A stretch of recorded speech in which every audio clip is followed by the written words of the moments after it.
Bismillahirrahmanirrahim. Assalamualaikum warahmatullahi wabarakatuh.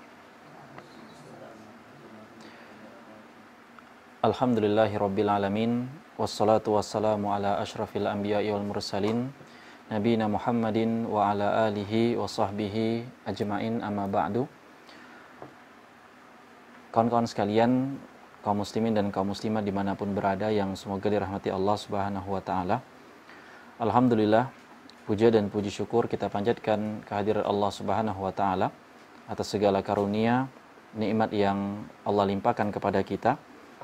Yang mana pada kesempatan kali ini kita dapat kembali melanjutkan dari pembahasan serial kitab Fikih Asmaul Husna dan insyaallah taala kita akan melanjutkan dari pembahasan kita, yakni tentang keutamaan ilmu nama dan sifat Allah yang ketiga.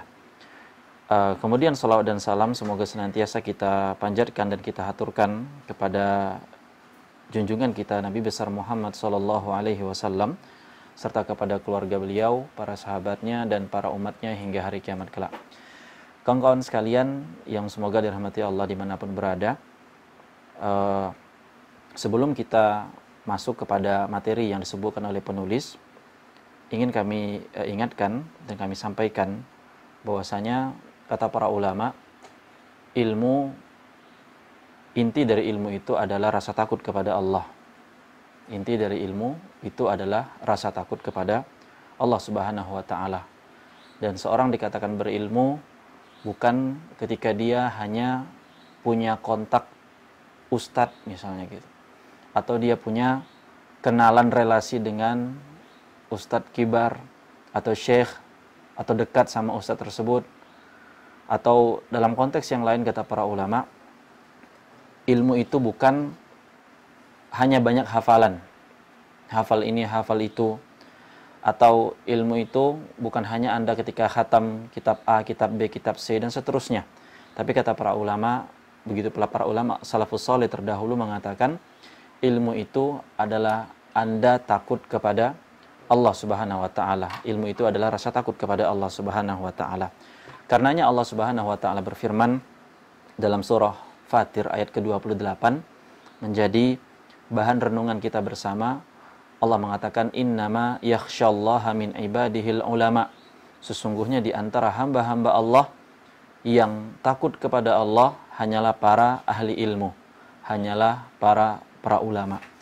Kenapa orang yang berilmu dikhususkan dengan rasa takut?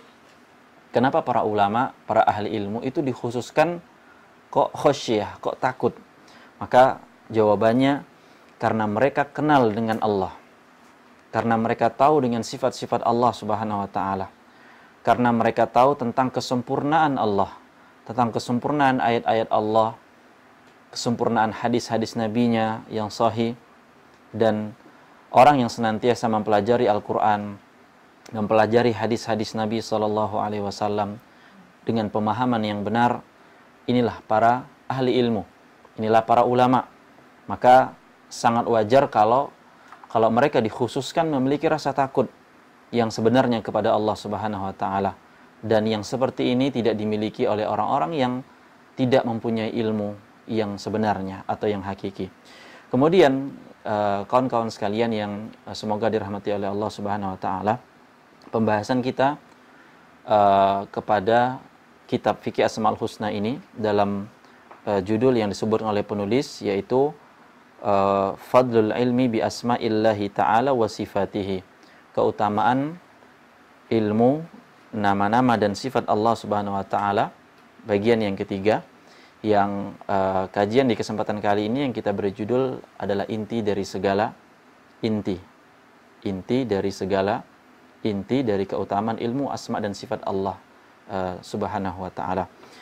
Kawan-kawan sekalian yang semua dirahmati Allah, silakan dibuka kitabnya di halaman ke berapa? 37. Di kitab terjemahannya silakan dibuka di halaman ke-37 tentang keutamaan ilmu nama dan sifat Allah, bagian yang ketiga atau bagian terakhir dalam pembahasan ini. Kita akan bacakan yang disebutkan oleh Syekh di sini, hafizahullah. Innal ilma bi asma'illahi wa sifatihi ilmun mubarakun. Sesungguhnya ilmu tentang nama-nama dan sifat Allah itu adalah ilmu yang diberkahi, penuh dengan keberkahan. Katsirul awaidi, ilmu yang memiliki banyak sekali manfaat atau pelajaran yang berharga. Ghazirul fawaidi, dan manfaat-manfaat yang tercurahkan yang sangat banyak. Wa mutanawwi'us thimari wal athari wa yatajalla lana fadlu hadzal ilmi wa azimu naf'ihi min khilalin umurin adidatin ahammuha ma yali. Kata Syekh Hafizahullah Ta'ala, ini ilmu banyak banget manfaatnya. Dengan berbagai macam thimar, buah atau hasil yang akan didapatkan. Dan wal asar, dan dampak dari mempelajari ilmu ini sangat banyak sekali. Dan kata Syekh Hafizahullah, wa yatajalla lana fadlu hadzal ilmi, dan juga udah nampak kejelasan tersebut kepada kita tentang ini ilmu keutamanya luar biasa. Wa azim, dan agung nih ilmu manfaatnya dari segala macam sudut pandang yang dapat kita lihat. Maka beliau menyebutkan di antara manfaatnya keagungan dan kemuliaan ilmu nama-nama dan sifat Allah ini. Yang pertama kata beliau, awalan anna hadzal ilma asyraful ulumi wa afdaluha wa a'laha makanatan wa arfa'uha manzilatan. Ilmu nama dan sifat Allah ini sesungguhnya adalah ilmu yang sangat-sangat mulia, atau semulia-mulianya ilmu. Begitu pula seutama-utamanya ilmu, dan wa'alaha, setinggi-tingginya ilmu. Dia ilmu yang paling utama, ilmu yang paling tinggi, yang paling mulia, dan wa syaraful ilmi min syarafi ma'lumihi, dan keutamaan suatu ilmu itu ditinjau atau dilihat dari kandungan objek dari ilmu tersebut. Ini sebagaimana disebutkan pada pertemuan sebelumnya. Karena yang dibahas di sini adalah Allah, zat yang maha mulia, yang maha besar, yang maha agung. Maka ketika itu dibahas menjadi sebuah ilmu yang mulia pula. Wala asyrafa wa afdala minal ilmi billahi wa asma'ihi wa sifatihi alwaridati fi kitabihil azizi wa sunnati rasulihil karimi sallallahu alaihi wasallam. Dan kata beliau hafizahullah ta'ala, dan tidak ada ilmu yang lebih mulia, tidak ada ilmu yang lebih utama daripada ilmu tentang nama-nama dan sifat Allah subhanahu wa ta'ala sebagaimana yang sudah warid, al-waridati, dalam kitab-kitab Allah atau Al-Quranul Karim, dan juga hadis-hadis Nabi atau sunnah Nabi sallallahu alaihi wasallam. Walidha fa inna ishtighala bihi wal inayata bi fahmihi ishtighalun bi asyrafi matlubin wa ajalli maqsudin. Dan apabila ada seseorang yang sibuk, lihat kata Syekh Hafizahullah Ta'ala, kalau ada orang yang sibuk dengan apa? Dengan ilmu ini, nama-nama dan sifat Allah, dan dia memahami dari ilmu ini, berusaha memahaminya, mendalaminya, maka ini kata Syekh, ishtighalun bi asyrafi matlubin wa ajalli maqsudin. Maka dia telah berada dalam kesibukan yang sangat mulia. Dia berada di kesibukan yang mulia, yang tinggi derajatnya. Kawan-kawan sekalian yang semoga dirahmati Allah Subhanahu wa taala, pada poin pertama ini kita bisa ambil faidah. Kita bisa ambil sebuah mutiara. Sebagaimana para ulama dahulu itu paham memuliakan sesuatu. Para salafus saleh terdahulu paham memuliakan sesuatu. Makanya bagi para ulama, ilmu bagi para ulama itu adalah sesuatu yang bernilai. Ada nilainya, ada value-nya. Sehingga sampai-sampai para salafus saleh terdahulu itu nggak segan-segan untuk mengorbankan apapun yang mereka miliki untuk meraih ilmu. Dan kita udah bahas ilmu nama dan sifat Allah ini mulia banget, tinggi banget, dan memiliki derajat yang tinggi. Dan kita lihat bagaimana salafus saleh terdahulu, kisah-kisah para ulama terdahulu, ketika mereka meraih ilmu yang memiliki kisah-kisah yang sangat menakjubkan dan patut bagi kita berdecak kagum terheran-heran. Dan di antara kisah yang ma'ruf adalah kisah Jabir bin Abdullah radhiyallahu an, yang beliau rela untuk melakukan perjalanan berapa lama? 1 bulan lamanya. Gara-gara apa? Hanya ingin mendengarkan satu hadis, yang mana hadis ini didengarkan langsung dari Rasul sallallahu alaihi wasallam. Dalam riwayat disebutkan Jabir bin Abdullah radhiyallahu an, beliau mengatakan atau menceritakan, balaghani hadisun an rajulin sami'ahu min Rasulillah sallallahu alaihi wasallam. Aku tuh mendengar, kata Jabir radhiyallahu an, sebuah hadis ini itu ada orang yang langsung dengar dari Rasul sallallahu alaihi wasallam. Yang aku, kata Jabir, maksudnya aku tuh nggak dengar langsung dari Rasul sallallahu alaihi wasallam. Aku pengen langsung dengar kepada orang yang langsung dengar kepada Rasul sallallahu alaihi wasallam. Maka apa kata Jabir bin Abdullah? Perhatikan kawan-kawan sekalian. Ishtaraitu ba'iran. Aku beli onta. Subhanallah. Bayangin betapa para salafus saleh terdahulu memuliakan ilmu. Dan ilmu yang kita bahas ini, saya rasa kawan-kawan nggak perlu sampai jual onta. Ada yang jual onta di sini? Beli onta, mohon maaf. Ada? Harus sampai beli onta? Ustadz kemarin nganjurin beli kitabnya seharga 1 onta gitu. Ada? Enggak kan? Ya. 1 Honda Beat aja nggak sampai kayak harga kitab yang kita bahas. Kata Jabir bin Abdullah, ingin mendengarkan satu hadis yang beliau sudah dengar, beliau sudah hafal, beliau sudah paham, subhanallah, lengkap dah tuh. Cuman beliau nggak dengar langsung dari orang yang langsung dengar dari Rasul sallallahu alaihi wasallam. Sampai segitunya pemuliaan beliau ishtaraitu ba'iran. Aku beli seekor onta, kata beliau. Tsumma syadattu alaih. Bukan beli onta doang. Ya, beliau persiapkan perbekalan untuk perjalanan tersebut. Ya. Syadattu alaihi rihlati fasirtu ilaihi syahran. Maka aku berjalan safar sampai 1 bulan lamanya, hatta qadimtu alaihi Syam. Sampai aku sampai ke negeri Syam. Sampai aku sampai ke negeri Syam, subhanallah. 1 hadis doang, kawan-kawan sekalian. Bagaimana para salafus saleh memuliakan ilmu. Dan ilmu yang kita hadapi sekarang, ilmu yang kita kaji sekarang, ilmu yang paling apa?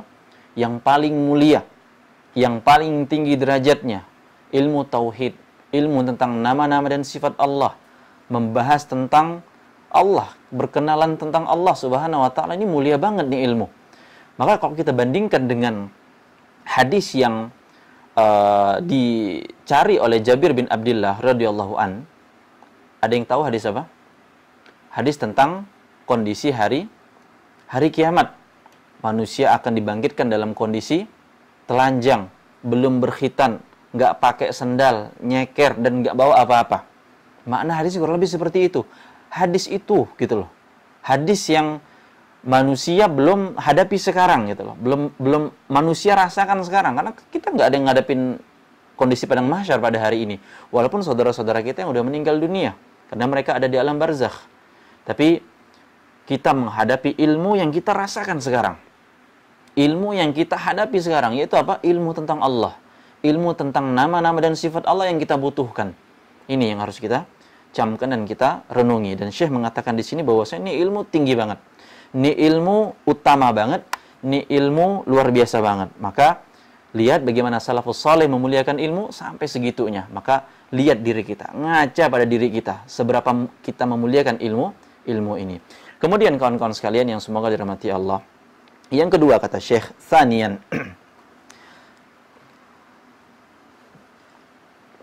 Anna ma'rifatallahi wal ilma bihi tad'u ila mahabbatihi wa ta'zimihi wa ijlalihi wa khasyatihi wa khawfihi wa rajaihi wa ikhlasil amali lahu. Kata Syekh hafizahullah ta'ala, bahwasanya mengenal Allah dengan memahami ilmu ini, mendalami ilmu ini, ilmu nama-nama dan sifat Allah ini, itu akan tad'u ila mahabbatihi wa ta'zimihi. Seorang dari kita, seorang hamba itu akan semakin cinta kepada Allah, semakin mengagungkan Allah, memuliakan Allah, dan semakin takut kepada Allah, dan semakin berharap kepada Allah, semakin ikhlas kepada Allah dalam amal-amalnya yang dilakukan, wa kullama qawwiyat hadhihi al-ma'rifatu fil abdi azuma iqbaluhu 'ala Allah wastislamuhu li syar'ihi wa luzumihi li amrihi wa bu'dihi an nawahihi. Kata Syekh Hafizahullah Ta'ala, ketika seorang hamba semakin kuat pengenalannya kepada Allah Subhanahu wa Ta'ala, maka semakin besar pengagungannya kepada Allah Subhanahu wa Ta'ala, dan dia semakin tunduk kepada syariat Allah, berserah diri, istislam. Dia berserah diri, apapun yang datang dari Allah dan Rasulnya, ia terima. Dan bukan sampai situ doang, kata Syekh Hafizahullah, waluzumihi li amrihi. Dia konsisten, kawan-kawan sekalian. Dia konsisten dari itu semua. Ya, wa bu'dihi an nawahihi, dan dia menjauhi segala apa yang Allah larang. Maka dari poin kedua ini ingin kami garis bawahi, dan ini penting bagi kita semua, yaitu ketika Syekh mengatakan waluzumihi li amrihi, konsisten untuk melaksanakan perintah Allah Subhanahu wa Ta'ala. Konsisten, atau bahasa lainnya continue, istiqomah. Dan inilah masalah kita bersama, kawan-kawan sekalian. Apa masalah kita bersama? Susah untuk konsisten, susah untuk continue, susah untuk istiqomah.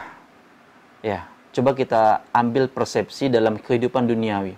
Coba lihat teman-teman atau teman kawan-kawan sekalian yang lagi berusaha diet gitu, nurunin berat badan.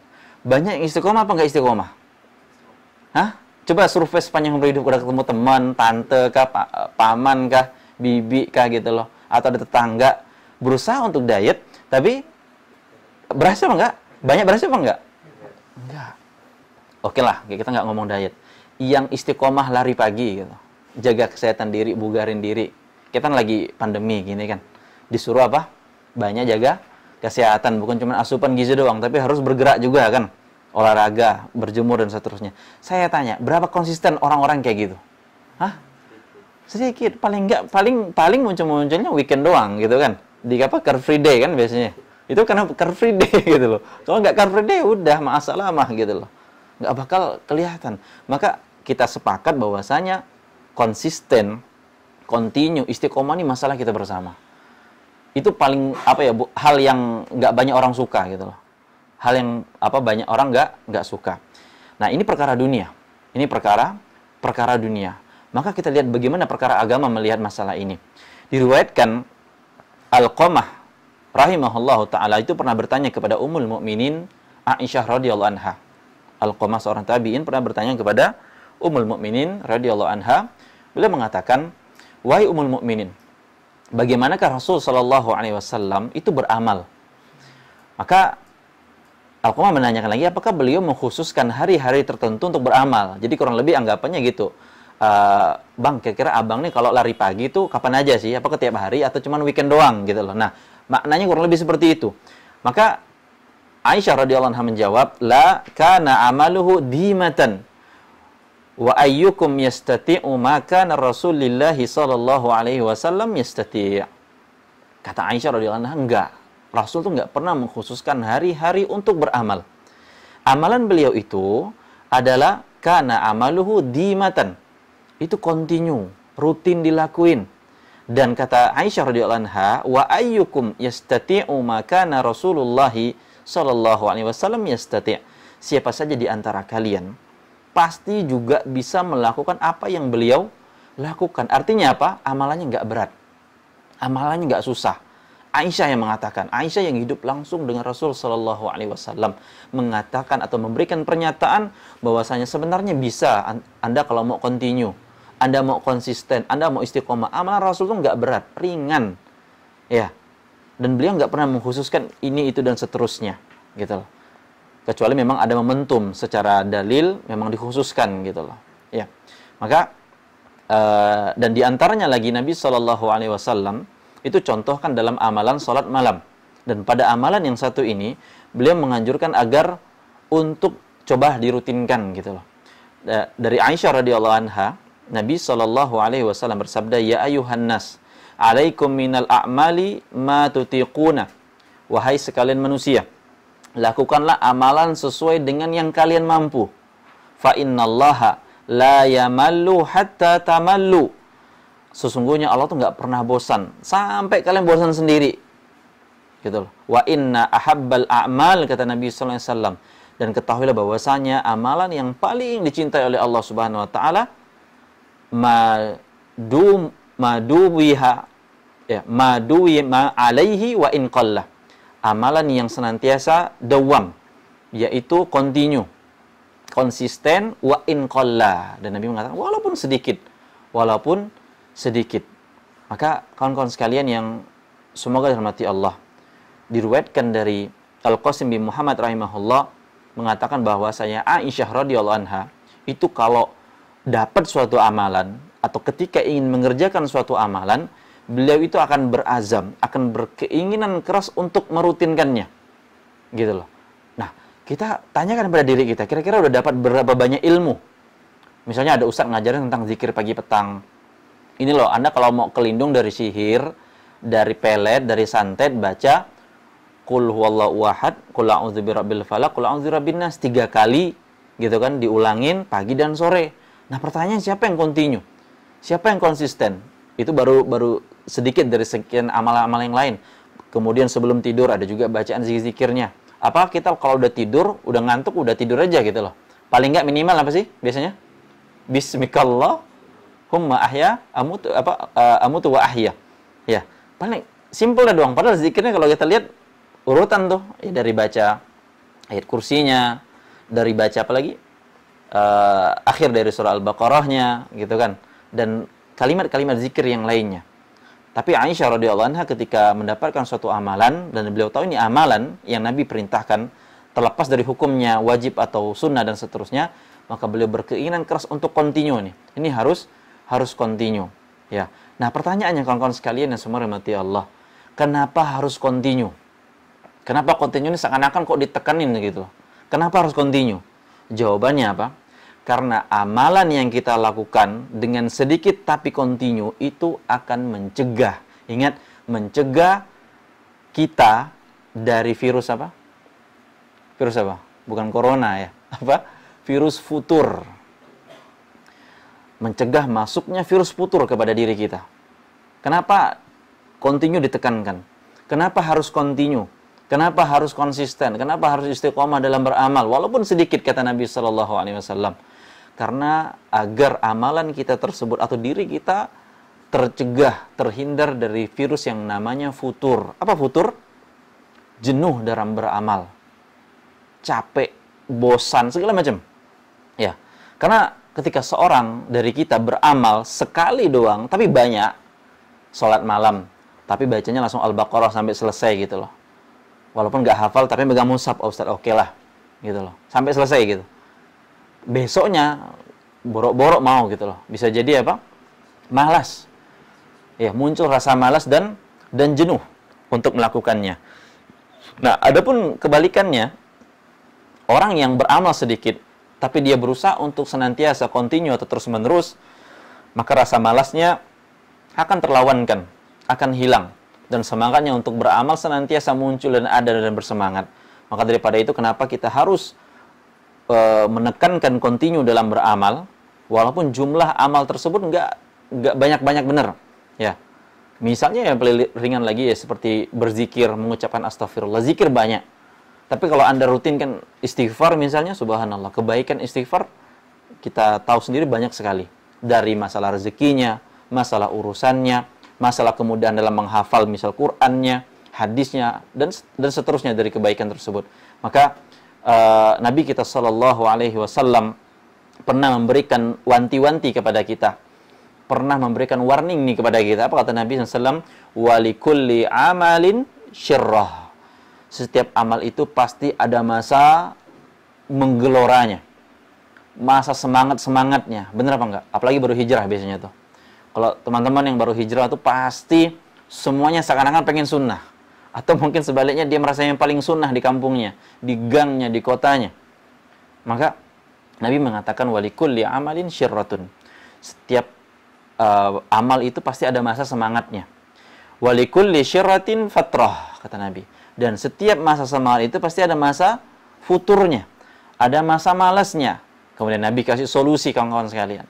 Faman yakun fatratuhu ila sunnati. Barang siapa yang ketika dia lagi malas, ketika dia lagi futur, tapi masih dalam kondisi dia mengikuti sunnah Nabi, petunjuk Nabi SAW, faqad ihtada, kata Nabi. Maka dia berada di dalam petunjuk, artinya selamat tuh orang. Dia futur, tapi tetap di atas sunnah Nabi. Gitu loh. Namun, kata Nabi, waman yaku ila ghairi dzalik. Tapi kalau ada orang futur, tapi malah cari yang lain, keluar dari petunjuk Nabi, faqad dhalla. Maka dia telah menyimpang atau tersesat. Gitu loh. Futur misalnya salat malam. Bangun-bangun malam, ya kok salat mulu sih? Apalagi bacanya Al-Baqarah gitu kan. Capek, kelamaan, udah mending nonton final Liga Champion misalnya gitu. Atau ya main game gitu. Atau main PS, dan seterusnya. Akhirnya apa? Dia menyimpang. Ya menyimpang dari sunnah Nabi. Mending kalau misalnya dia bosan salat malam, bangun tengah malam kebangun, ngapain? Ya baca sirah kayak sampai ketiduran misalnya gitu kan. Murojaah, pelajaran dan seterusnya. Ya maka penting kalau kita memahami tentang masalah kontinu ini, bahwasanya penyakit futur, virus futur itu akan menerjang kita. Kalau kita nggak kontinu, kalau kita nggak membiasakan istiqomah, ya minimal zikir lah, lisan tuh. Lisan kalau kita senantiasa mengucapkan nama-nama Allah, entah dari istighfarnya, tasbihnya, tahmidnya. Kalau lagi futur ya disebutin itu gitu loh. Ya enggak? Kalau lagi futur ya disebutin itu. Bukan ketika lagi futur akhirnya apa? Mencela, mencaci, memaki dan seterusnya, waliyadzubillah. Kemudian kawan-kawan sekalian yang semua dirahmati Allah, yang ketiga. Kata Syekh Hafizahullah taala, "Annallaha subhanahu yuhibbu asma'ahu wa sifatihi." Yang ketiga adalah sesungguhnya Allah Subhanahu wa taala itu mencintai nama-nama dan sifat-sifatnya. Wa yuhibbu zuhura athariha fi khalqihi. Dan Allah itu mencintai adanya asar atau pengaruh dalam diri makhluk-makhluknya tersebut dari nama-nama dan sifat Allah. Bisa dipahami ya? Allah itu pertama, Allah tuh suka sama nama-nama dan sifatnya sendiri. Dan Allah juga suka dan cinta kalau nama-nama dan sifat tadi itu ada dampaknya bagi para hambanya. Ya. Wa hadza min lawazimi kamalihi fahuwa witrun yuhibbul witra, jamilun yuhibbul jamala, alimun yuhibbul ulama. Dan Allah Subhanahu wa taala ini di antara kesempurnaan Allah, yang maha sempurna yang kita tahu, dan di antara sifatnya yang saya sampaikan di sini, seperti Allah itu maha ganjil, witr, dan Allah menyukai yang ganjil. Jamilun yuhibbul jamal, Allah itu maha indah dan menyukai keindahan. Alimun yuhibbul ulama, dan Allah itu maha mengetahui, maha alim, dan menyukai orang-orang yang juga berpengetahuan, apalagi dalam bidang agama, yaitu para ulama.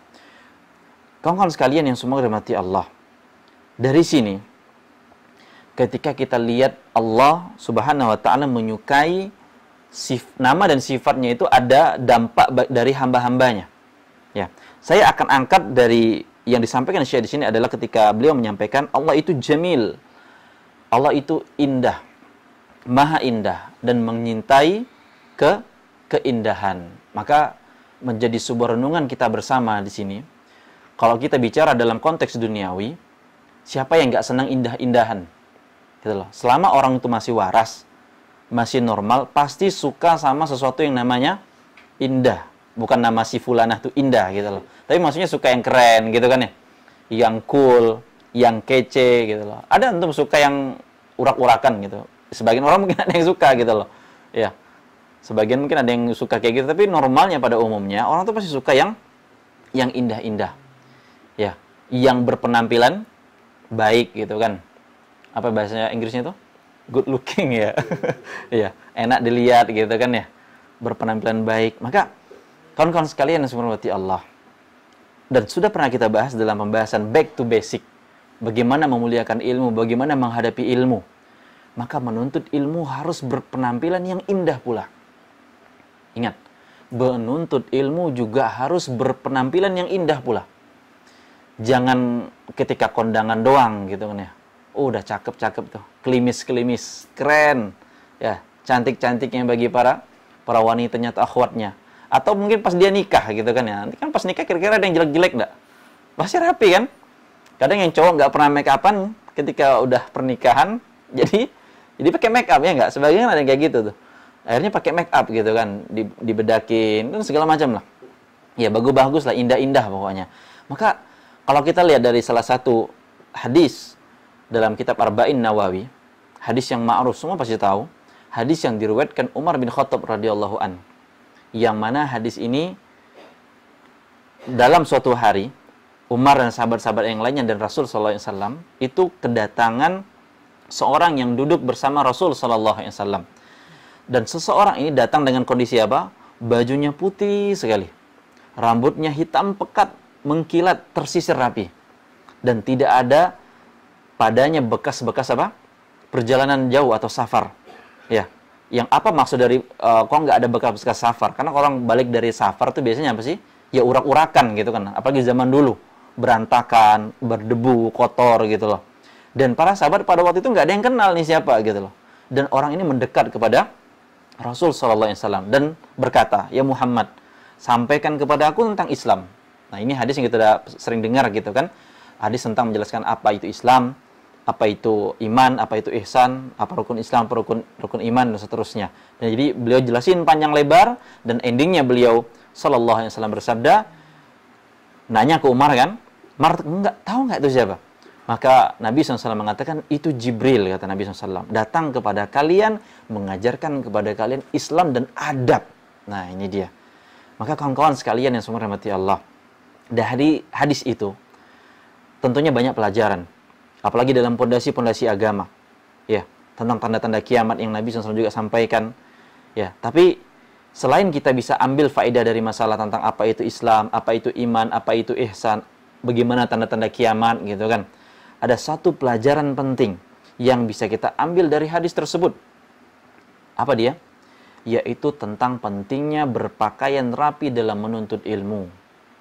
Pentingnya berpakaian rapi dalam menuntut ilmu. Hadis Umar bin Khattab radhiyallahu an ketika melihat Jibril bagaimana belajar ke Nabi sallallahu alaihi wasallam, menunjukkan adab.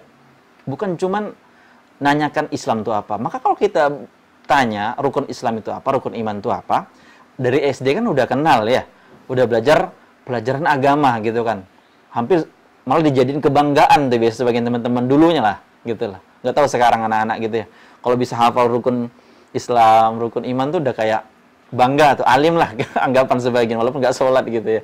Tapi subhanallah, di sini ada sebuah pelajaran yang sangat lebih berharga lagi, adalah Jibril alaihissalam mengajarkan bagaimana adab menuntut ilmu, yaitu berpakaian indah, berpakaian rapi, ya. Seperti yang dicontohkan dalam hadis tadi, bahwasanya Jibril datang dengan menggunakan pakaian yang putih bersih, rambutnya hitam tersisir rapi, seolah-olah nggak ada bekas perjalanan sama sekali, dari perjalanan yang sangat jauh. Dan dari hadis ini para ulama juga mengambil sebuah hikmah, bahwasanya anjuran berpenampilan indah, rapi dan baik ketika menuntut ilmu. Ya, pertanyaannya, kok harus kayak gitu, Ustaz? Ya, kok segitu amat gitu loh. Maka kawan-kawan sekalian yang semoga dirahmati Allah Subhanahu wa taala, dari sikap ini, dari penampilan seperti ini, indahnya kita, rapinya kita, menunjukkan betapa siapnya kita menuntut ilmu. Betapa seriusnya kita menuntut ilmu. Ya, dibandingkan kalau kondisinya kusut, kondisinya nggak siap, ya, bandingkan orang yang antara rapi sama nggak rapi. Ya.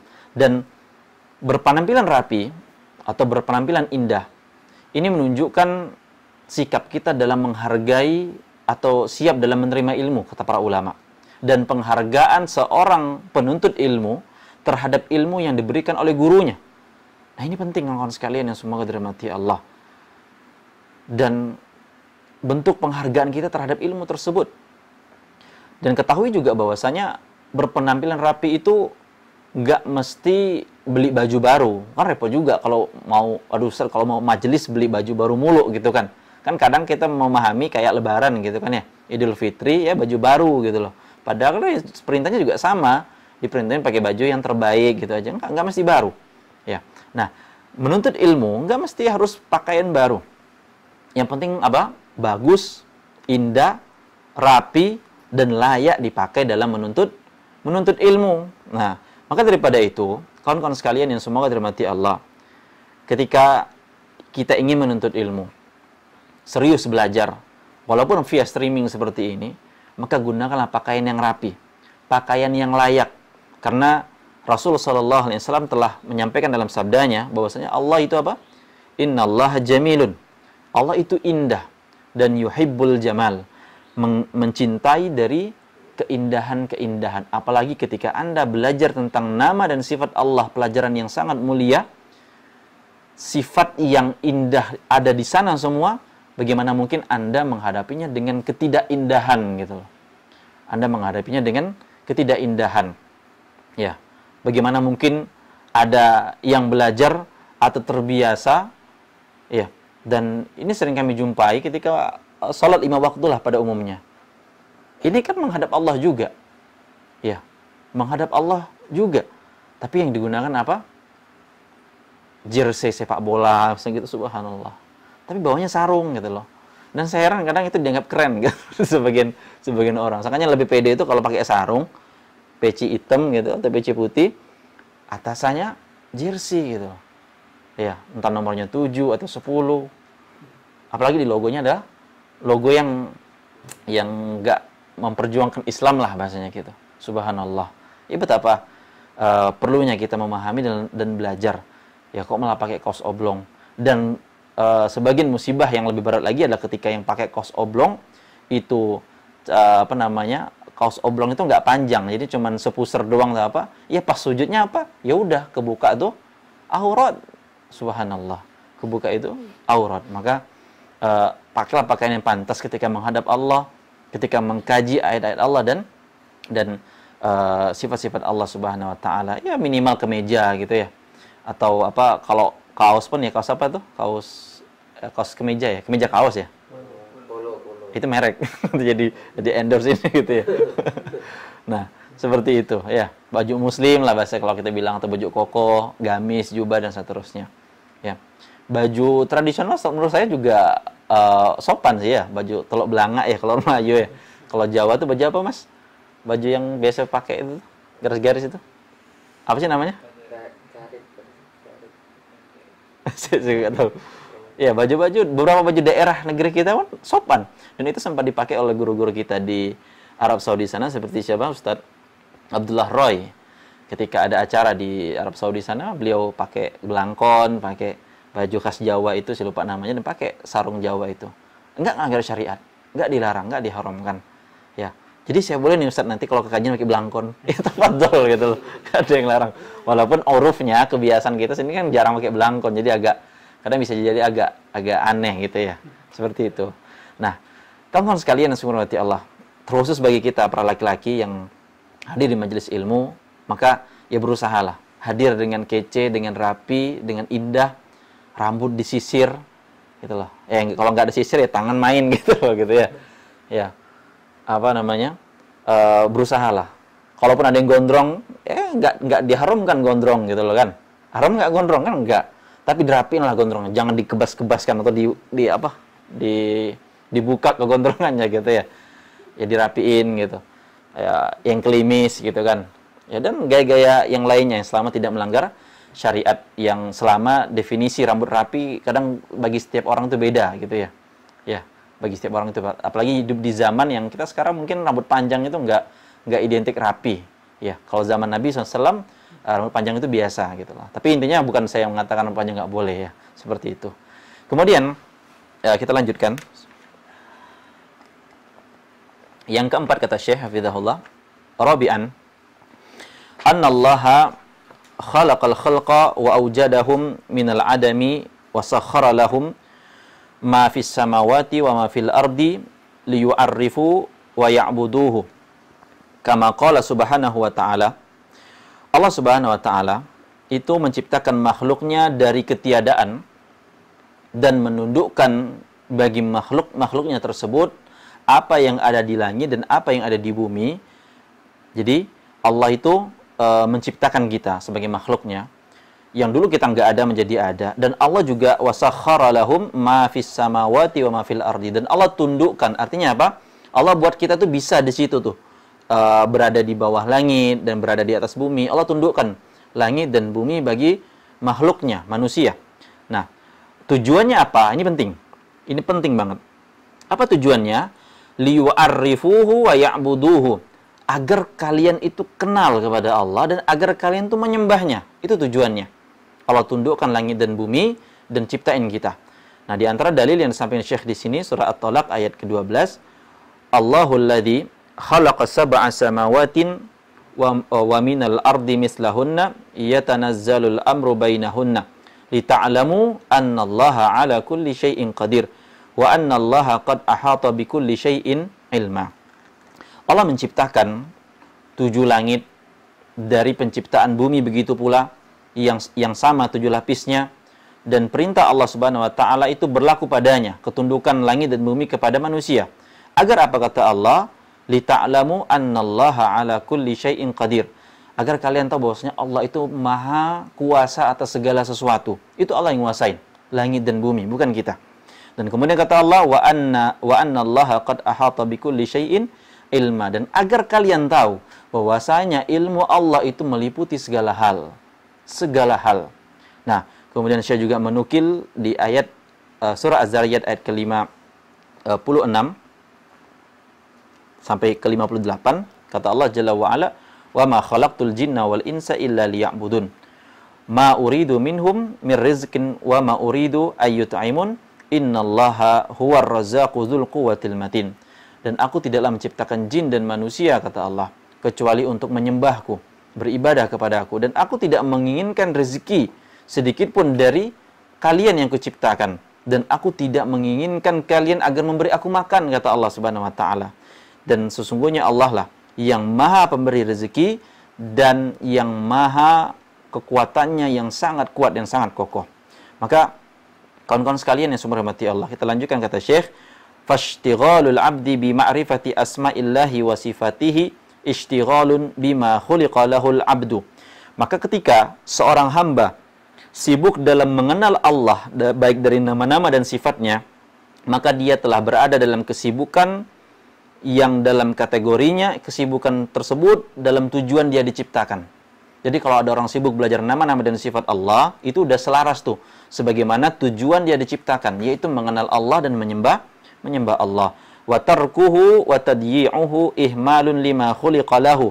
Adapun kalau ada yang meninggalkannya, membiarkannya, menyia-nyiakannya ilmu ini, maka dia telah ihmalun lima khuliqa lahu. Dia telah menyia-nyiakan dari tujuan penciptaannya, dari tujuan dia dibuat. Artinya bisa kita katakan ya anfaedah gitu loh, Anda hidup nih gitu loh.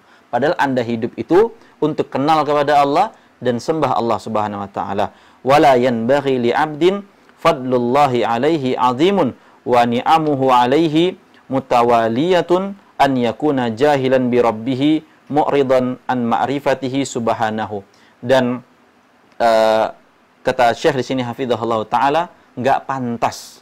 Ingat, enggak pantas bagi seorang hamba, bagi kita semua, itu yang telah dapat banyak keutamaan, karunia, nikmat dari Allah Subhanahu wa taala, yang nikmatnya itu terus-menerus enggak berhenti-berhenti. Ingat kawan-kawan sekalian, enggak pantas kita. Kita enggak pantas kalau udah merasa dapat banyak karunia, nikmat Allah Subhanahu wa taala enggak putus-putus.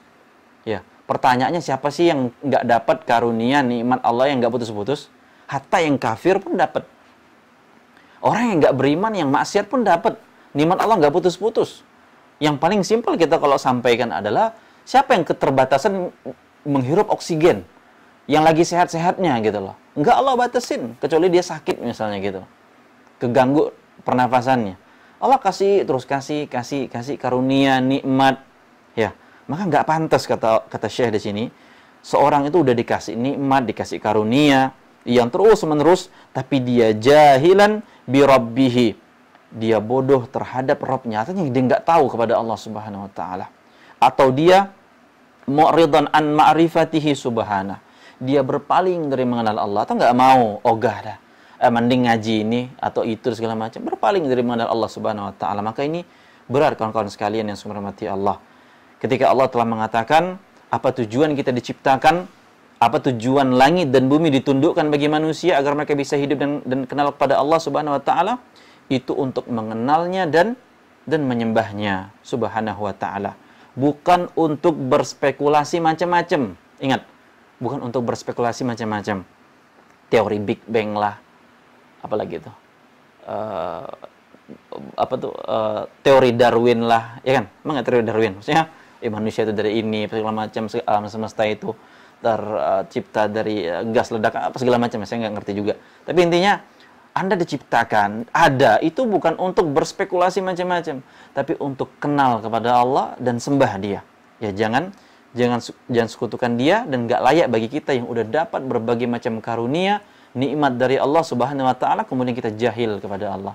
Kita nggak kenal kepada Allah, maka ini musibah kalau kita nggak tahu. Kemudian, kawan-kawan sekalian yang sungguh hormati Allah, kita lanjutkan poin kelima yang disampaikan oleh Syekh. Khamisan, anna ahada arkanil imani as-sittati bal afdalaha wa ajallaha wa aslaha al-imanu billahi wa laysa al-imanu mujarrada qaulil abdi. Dan di antara salah satu rukun iman yang kita tahu ada berapa? Ada 6, ya. Dan di antara yang paling mulia, yang paling utama, yang merupakan pondasi dari keimanan, yaitu apa? Yang pertama, iman kepada Allah Subhanahu wa taala. Dan kata Syekh, walaisal imanu mujarrada qaulil abdi. Dan iman itu bukan ketika Anda hanya bilang amantu billah, aku beriman kepada Allah. Enggak gitu doang kata Syekh, tanpa min ghairi ma'rifatihi bi rabbih, tanpa dia kenal kepada Allah itu apa, siapa, bagaimana sifat dan nama-namanya.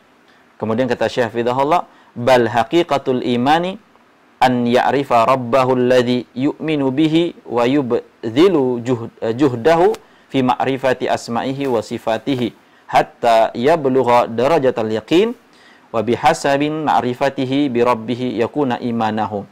Dan yang benar, ya, seorang mengatakan aku beriman kepada Allah, dan jangan sampai dia nggak kenal kepada Allah Subhanahu wa taala tersebut.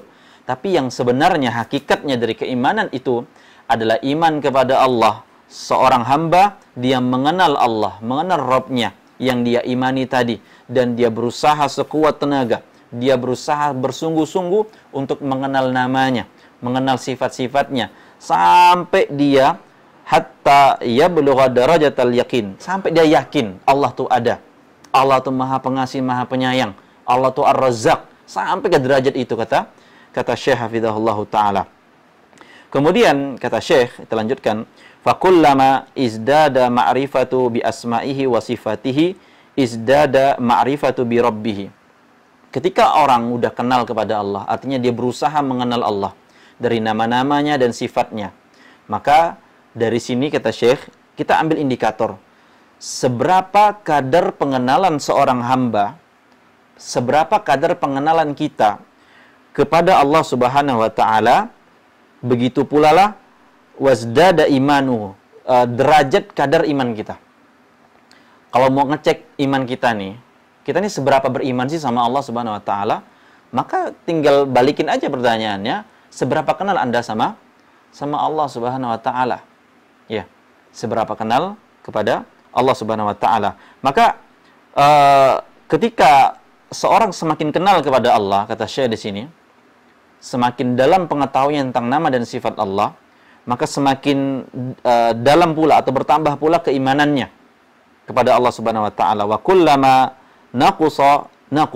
Dan ketika semakin kurang pengenalannya kepada Allah, maka semakin berkurang pula keimanannya. Faman arafa Allah arafa ma siwah. Barang siapa yang tahu dan kenal kepada Allah, maka dia juga akan kenal kepada yang selainnya. Wa man jahula bihi fahuwa lima siwahu ajhal. Dan barang siapa yang jahil dan enggak kenal kepada Allah, maka dia akan lebih jahil lagi kepada selain Allah. Ya, orang yang enggak kenal Allah, orang-orang ateis, ya akhirnya apa? ngomongin manusia ya bukan dari Allah, ciptaan Allah. Ujungnya dari apa? Dari monyet, dari bangsa kera. Ya karena nggak kenal kepada Allah. Ya ujung-ujungnya ngawur gitu loh, ngelindur dan seterusnya. Makanya Allah berfirman dalam surah Al-Hasyr di sini kata Syekh ayat yang ke-19, wala takunu kalladzi nasullaha fa ansahum anfusahum ulaika humul fasiqun. Dan janganlah kalian itu jadi seperti orang-orang yang lupa kepada Allah. Lalu apa? Allah menjadikan mereka lupa kepada diri mereka sendiri. Si Darwin nggak sadar. Dia itu diciptain dari apa sama apa. Iya gitu loh. Ujungnya apa? Kok saya kayak ini ya gitu kan. Yang gitu kan kalau bicara Pak Darwin gitu ya.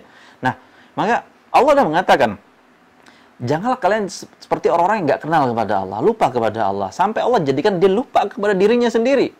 Dan inilah kata Allah, mereka orang-orang fasik. Nah, maka kata Syekh di sini, faman nasiyallaha ansahu dzatahu wa nafsahu wa masalihahu wa asbaba falahihi fi ma'ashihi wa ma'adihi. Maka barang siapa kata Syekh yang lupa kepada Allah atau melupakan Allah Subhanahu wa taala, maka Allah akan jadikan dia lupa terhadap dirinya sendiri. Subhanallah. Barang siapa yang lupa kepada Allah, enggak mau kenal sama Allah, enggak mau mengingat Allah segala macamnya, maka Allah akan jadikan dia lupa kepada dirinya sendiri. Bukan sampai situ doang kata Syekh Hafizahullah. Beliau mengatakan dia lupa kepada maslahat-maslahat dia, kebaikan-kebaikan untuk dirinya sendiri. Subhanallah.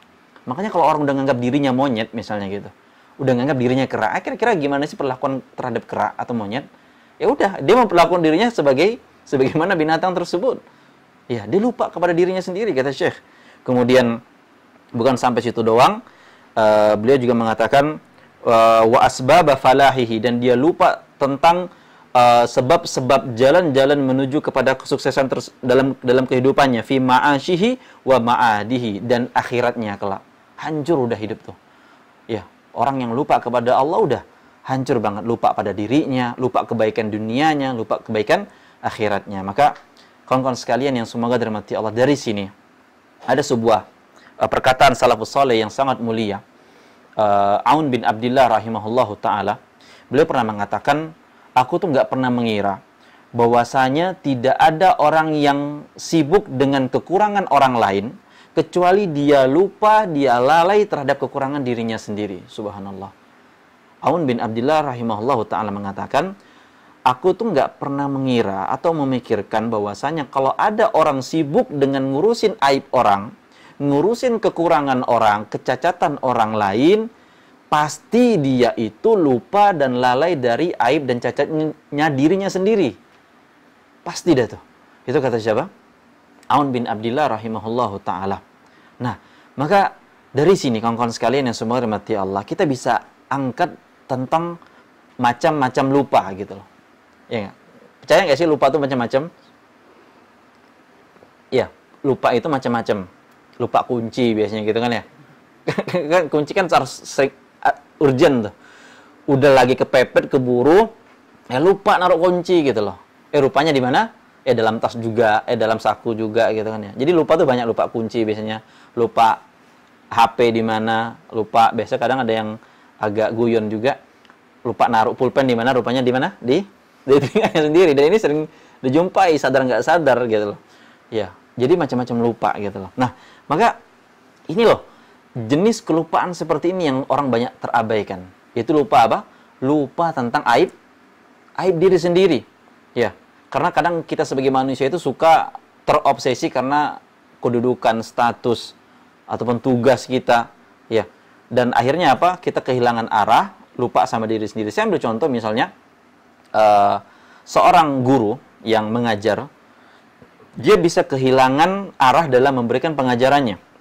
Ya, ketika dia berjumpa dengan murid-muridnya yang nakal, yang bandel, yang sama sekali nggak menghormatin dia, yang akhirnya dia kerepotan menjaga diri, kehormatannya, akhirnya kesibukannya apa? Menuntut murid tersebut untuk segera menghormatin dia atau memuja dia, memuji dia. Akhirnya guru ini apa? Guru ini lupa bahwasanya tugas utama dia adalah hanya mengajar.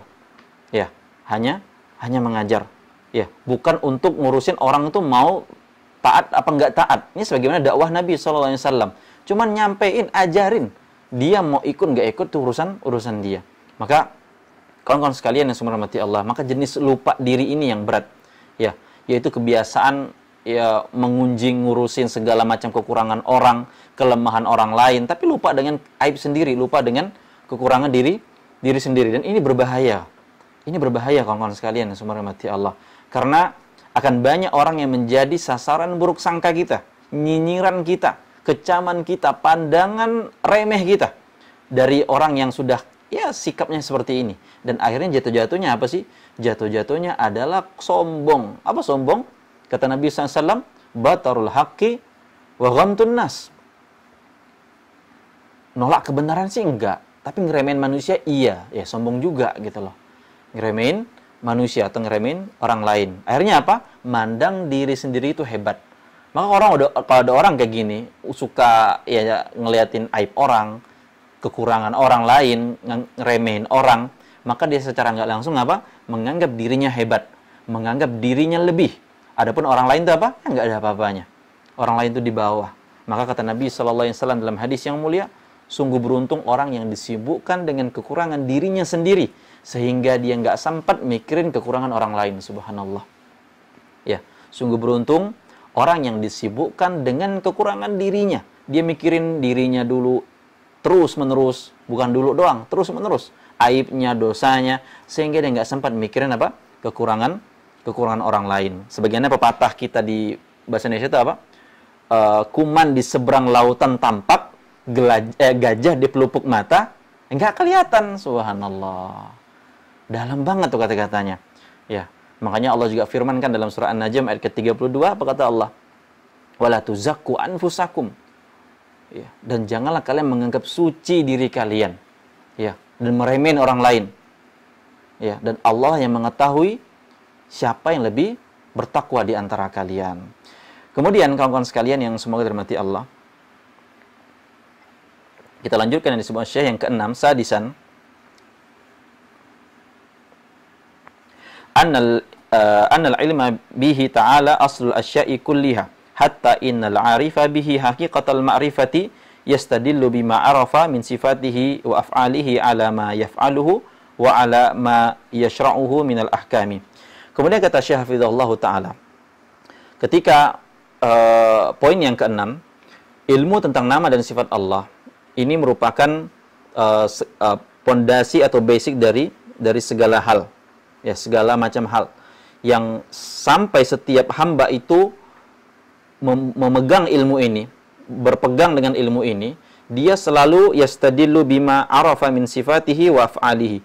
Dia itu selalu berdalil dengan nama-nama dan sifat Allah. Jadi kalau bisa dibilang, kalau orang udah paham ilmu nama dan sifat Allah, itu apa-apa Allah, dikit-dikit Allah Subhanahu wa taala. Dalilnya tuh Allah terus gitu loh. Ya. Apa-apa Allah Subhanahu wa taala. Itu yang dimaksud oleh Syekh Hafizahullah Ta'ala. Sebagaimana hadis Nabi SAW, idza sa'alta fas'alillah, wa idza ista'anta fasta'in billah. Karena kalau minta sama Allah. Kalau minta tolong sama Allah. Simpelnya gitu doang. Dikit-dikit gantung sama Allah. Ya, sebagaimana para salafus saleh terdahulu, mereka senantiasa bergantung kepada Allah. Walaupun sampai minta apa? Minta garam doang. Minta tali sendal doang. Minta tali kekang untuk kambingnya doang, mereka minta kepada Allah Subhanahu wa taala. Maka kalau orang yang paham ilmu dan nama sifat Allah Subhanahu wa taala, kata Syekh di sini, itu sering senantiasa mengkaitkan segala hal kepada Allah. Antum lagi mau pergi kajian misalnya gitu. Rantai motor putus gitu loh. Akhirnya apa? Nggak jadi pergi. Terus apa? Oh, ingat Allah, ingat hadis Nabi. Kataballahu maqadiral khalaiqi qabla an yakhluqas samawati wal arda bi khamsina alfasana. Allah telah mencatat takdir rantai saya putus ini, katanya, 50.000 tahun sebelum penciptaan langit dan bumi. Nah gitu loh. Ini baru apa? Berdalilkan dengan nama-nama dan sifat Allah. Kemudian yang ketujuh, cepat saja. Sabi'an anna ma'rifatallahi wa ma'rifata asma'ihi wa sifatihi tijaratun rabihatun. Ketahuilah bahwasanya mempelajari ilmu nama-nama dan sifat Allah ini adalah perniagaan yang menguntungkan. Atau kalau bisa dibilang, perniagaan yang pasti untung. Bukan akan menguntungkan, tapi pasti untung. Nah, di antara keuntungannya kata Syekh, wa min arbahiha sukunun nafsi, yaitu tenangnya ke jiwa. Jiwa itu menjadi tenang, ya. Wa tuma'ninatul qalbi, hati juga jadi tenang, jadi tentram. Wan syirahus sadri, dada jadi lapang, legowo. Wa suqnal firdausi yaumal qiyamati, dan tinggal di surga Firdaus kelak pada hari kiamat. Wan nadharu ila wajhillahil karim, dan akan melihat kepada wajah Allah yang mulia. Wal fauzu biridhahu wan najatu min sakhatihi wa azabihi, dan dia akan selamat dari kemurkaan Allah, meraih keridhaan Allah, dan diselamatkan dari azab Allah yang mengerikan tentunya. Ini di antara perniagaan yang pasti menguntungkan kalau kita paham tentang nama-nama dan sifat Allah Subhanahu wa taala. Gimana kita nggak mau untung? Kalau dalam kehidupan duniawi saja kita pasti banyak ngejar-ngejar untung. Nah, maka untuk akhirat, ayo lebih kejar lagi nih keuntungan kita dengan memahami nama-nama dan sifat Allah Subhanahu wa taala. Kemudian kawan-kawan sekalian yang semua dirahmati Allah, yang kedelapan atau yang terakhir, dan ini menjadi inti dari segala inti atau ahlinya daripada ahli, atau bahasa sekarang orang bilang apa? Core of the core gitu ya. Ya, yang kedelapan adalah kata sya'anal ilma bi asma'illahi wa sifatihi huwal waqi minaz zalali. Dan ilmu nama dan sifat Allah ini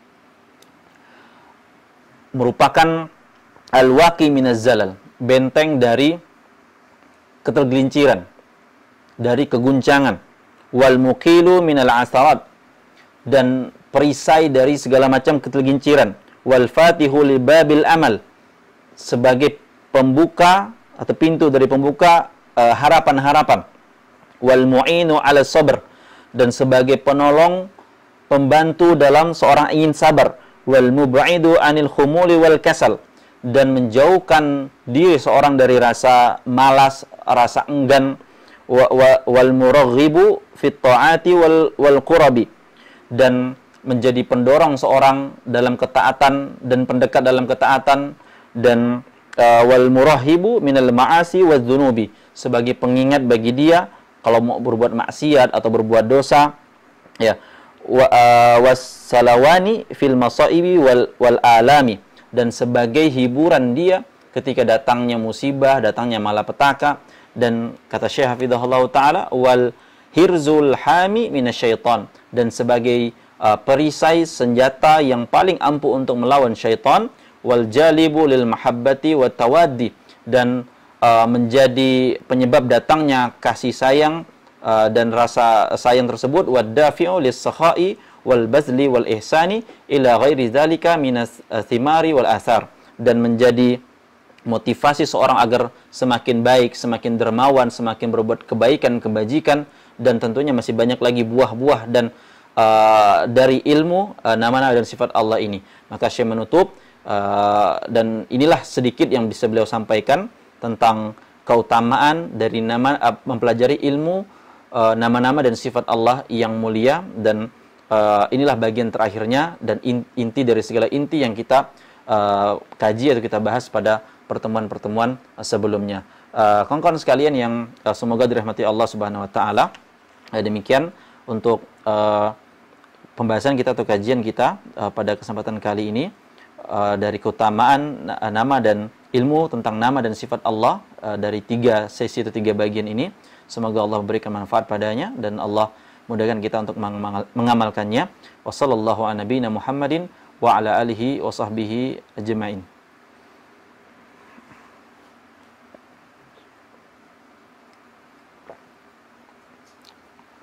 Nah, saya akan bacakan beberapa pertanyaan yang sudah ada. Bismillahirrahmanirrahim. Alhamdulillah wassalatu wassalamu ala Rasulillah ma ba'du. Yang pertama, Assalamualaikum Ustaz. Waalaikumsalam warahmatullahi wabarakatuh.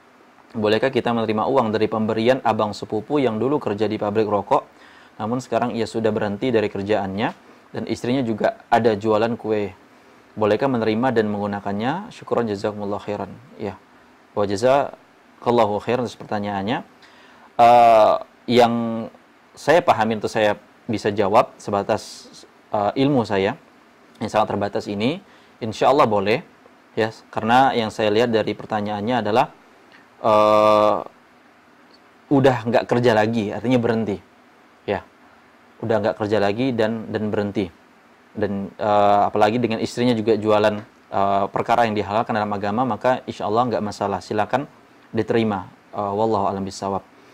Kemudian yang kedua yang akan kami angkat atau kami bahas, dan juga yang terakhir mungkin dalam sesi ini, semoga Allah Ta'ala selalu menjaga Ustadz ya wa iyyakum. Afwan Ustadz, ana yang ingin ana tanyakan. Ana barusan sadar di kamar ana ada botol diikat ke paku di dinding rumah. Ana lepaskan ikatannya, terus ana tanya ke ibu bilang itu penangkal dan amanah dari nenek saat bangun rumah, jadi harus disimpan. Bagaimana ya Ustadz, ana takut itu syirik dan apa yang harus ana lakukan? Mohon jawabannya Ustadz, barakallahu fiik. Ya wafikum barakallah, jazakallahu khairan pertanyaannya. Maka yang harus dilakukan adalah yang sebenarnya, yakni adalah memusnahkannya. Ya, memusnahkannya. Dan ketika Anda khawatir kalau itu memang menjerumuskan atau bisa menjerumuskan kepada kesyirikan, maka iya.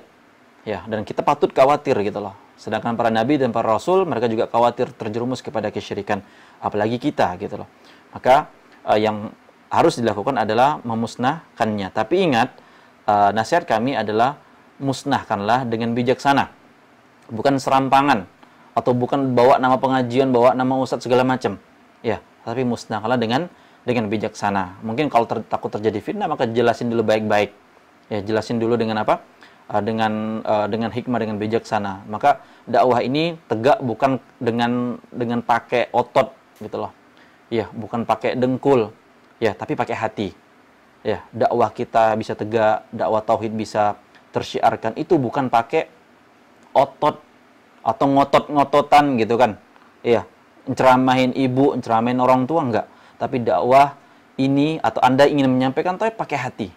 Ya, pakai hati. Kalau Anda masih dongkol gitu loh, orang tua enggak terima, manusiawi sebenarnya, tapi Anda harus introspeksi gitu loh. Anda harus introspeksi dan tetap senantiasa bersabar. Ya, bayangkan Nabi SAW 13 tahun lamanya di kota Mekah. Pertanyaan saya, kira-kira beliau sholat atau beribadah di Ka'bah, di rumah Allah, yang di sana ada apa sih? Ada apa? Hah? Ada jimat sekelas yang kayak digantung di pertanyaan ini apa enggak, saya nanya? Enggak, berhalanya gede-gede. Berhalanya besar-besar. Bukan cuma ikatan terus ada botol diikat ke paku di dinding. Allah subhanallah, itu ya seperintilan doang gitu kan ya. Kecil gitu loh. Rasulullah SAW menghadapi berhala besar orang-orang kafir Quraisy. 13 tahun. Pertanyaan saya, Anda berapa tahun nemu nih barang? Terus udah dakwah seberapa, hikmah seberapa dalam gitu, dan seterusnya. Tanyakan pada diri kita. Kita jangan selalu pengen eksekusi. Anda kena eksekusi baru gitu kan. Baru nanya ke ustadz, baru minta tolong ke ustadz gitu kawan-kawan biasanya tuh. Debat orang tua nggak bisa jawab. Akhirnya apa? Lari ke ustadz gitu, subhanallah. Ustadz nyaranin belajar. Anda bukan saatnya untuk eksekusi gitu. Paham kan maksud saya eksekusi kan? Yang ngasih tahu orang atau langsung nembak orang atau langsung ya semuanya ngambil keputusan dan seterusnya. Maka ini yang harus kita camkan, harus kita sadari. Maka lakukan dengan bijak, walaupun pilihan yang terbaiknya adalah dengan memusnahkannya, seperti itu. Wallahu a'lam bishawab. Semoga ini bermanfaat. Kurang lebihnya mohon maaf, dan kita cukupkan dengan doa kafaratul majlis. Subhanakallahumma bihamdika asyhadu an la ilaha illa anta astaghfiruka wa atubu ilaik. Wassalamualaikum warahmatullahi wabarakatuh.